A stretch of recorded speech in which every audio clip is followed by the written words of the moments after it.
dowladda Soomaaliland ayaa waxay ka hadashay wakiilka xogayaha guud ee qaramada midoobay u qaabilsan Soomaaliya oo habeenkii xalay ahaa dowladda federaalka ee Soomaaliya war ay ka soo saartay ku sheegtay inuu dalka iskaga baxo. wasaaradda arrimaha dibadda ee Soomaaliland oo arrintaasi ka hadlaysa ayaa waxay soo saartay war saxaafadeedkan.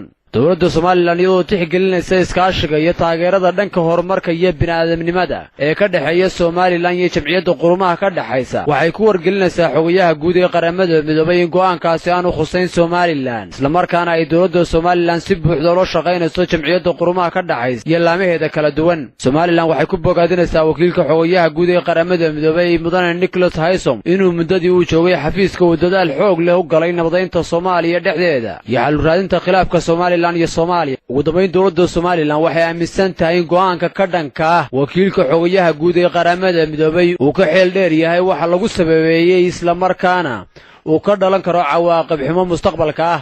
maxamed jaamac umal wararka warbaahinta SBC Hargeysa.